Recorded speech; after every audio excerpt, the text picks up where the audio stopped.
Bismillahirrahmanirrahim. Assalamualaikum warahmatullahi wabarakatuh.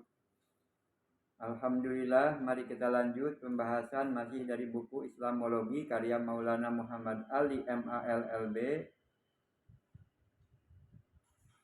yang masih lanjutan dari kemarin. Robi srohli sodri wa yasirli amri wahlul uqdatam min lisani yafqahu qawli. Allahumma sholli ala Sayyidina Muhammad wa ala ali Sayyidina Muhammad wa sallim taslima. Sekarang insya Allah akan membahas tentang waktunya sholat. Al-Quran tak menyatakan dengan tegas bahwa sholat harus dilakukan pada jam sekian dan jam sekian. Akan tetapi dalam beberapa tempat Al-Quran memberi isyarat tentang berbagai macam waktu sholat. Misalnya dalam wahyu permulaan sekali tercantum kata-kata sebagai berikut. Tegakkanlah sholat mulai condongnya matahari hingga gelapnya malam. Dan bacaan Al-Quran pada waktu fajar. Sesungguhnya bacaan Quran pada waktu fajar itu disaksikan.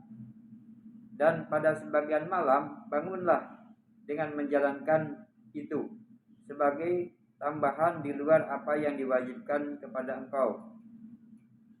Boleh jadi Tuhan dikau akan mengangkat engkau pada kedudukan yang amat terpuji. Al-Quran surat 17 ayat 78 sampai 79. Nah, menurut sunnah Nabi ada 4 sholat yang dijalankan berturut-turut. Yang permulaan dari sholat berikutnya bersama-sama dengan berakhirnya waktu dari sholat sebelumnya, yaitu 2 sholat siang dan 2 sholat petang. Sedang sholat fajar atau subuh dipisahkan dari sholat-sholat sebelum dan sesudahnya dengan jangka waktu yang agak panjang. Oleh sebab itu dalam ayat ini sholat fajar diuraikan tersendiri, terpisah dari tempat 4 sholat lainnya yang diuraikan sekaligus dengan kata-kata dari condongnya matahari hingga gelapnya malam.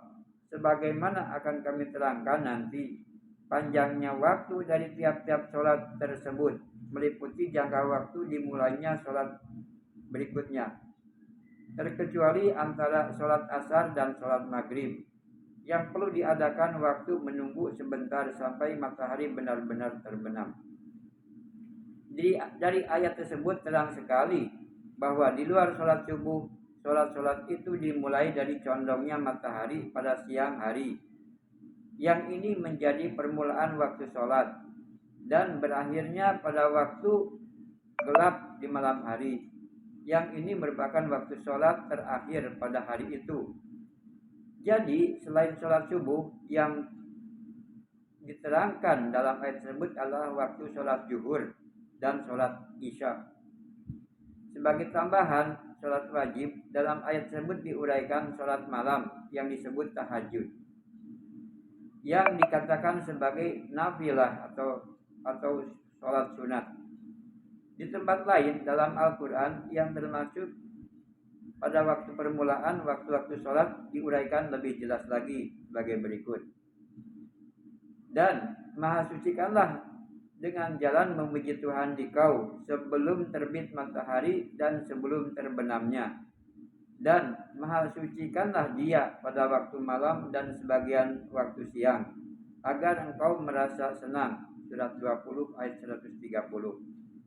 Yang dimaksud memahasucikan dalam ayat ini ialah sholat ini diungkapkan dalam ayat sesudahnya yang berbunyi, dan suruhlah umat dikau supaya menjalankan sholat dan lakukanlah sholat itu dengan tetap. Surat 20 ayat 132. Dalam ayat ini dinyatakan dengan jelas sholat subuh, sholat zuhur, dan sholat asar. Sedang sholat wajib dan isya, sholat maghrib dan isya diuraikan bersama-sama. Wahyu Makkiyah yang ketiga yang diturunkan belakangan lebih menjelaskan lagi waktu sholat sebagai berikut.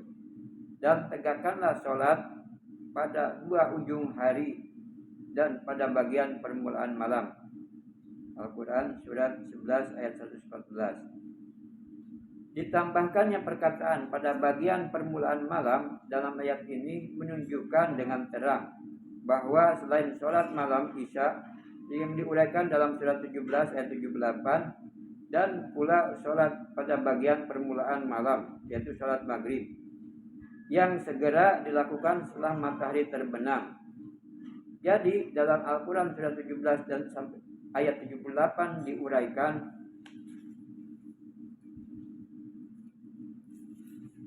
sholat subuh, sholat zuhur dan sholat isya. Dalam Al-Quran surat 2 ayat 20 ayat 130 diuraikan sholat asar, dan dalam ayat 114 diuraikan sholat maghrib.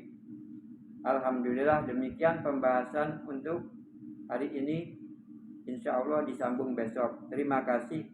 Wabillahi taufiq wal hidayah. Wassalamualaikum warahmatullahi wabarakatuh.